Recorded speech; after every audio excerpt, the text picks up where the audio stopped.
Hey guys, it's Bailey from Making Up the Midwest, and this is going to be a quick review of the BH Cosmetics Concealer and Corrector Palette. This retails for anywhere between $3.50 and $6 from the BH Cosmetics website, depending on what kind of sales they're having and when you catch them. I have a palette in the shade Light. It comes in three: light, medium, and dark. And inside you'll see that you get two rows. The top contains three concealers, a light, a medium, and a dark, and the bottom row contains three color correctors, a salmon, a yellow, and a light green.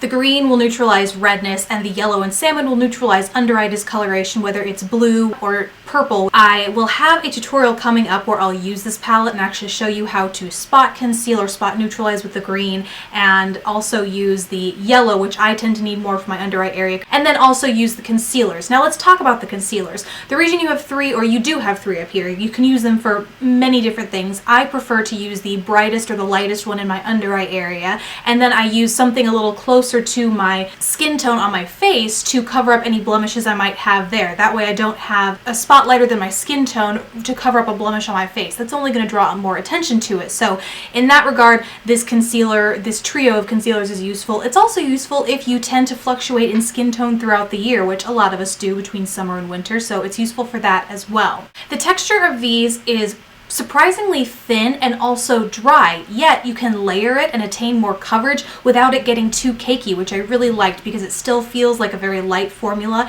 and it dries really nicely to a powder finish. And while it will get the job done in terms of concealing under eye areas and blemishes, especially with the color correcting aspect of this palette, I wouldn't expect anything super heavy duty like Estee Lauder's Double Wear or Kat Von D's Lock-It concealer. You will need a little something more if you want a perfect complexion, but this will get you pretty darn close and for on a budget.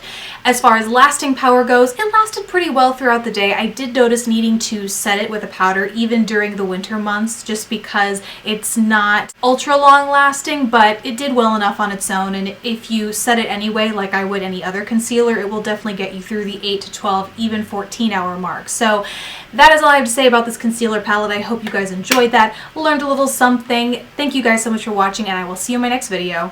Bye!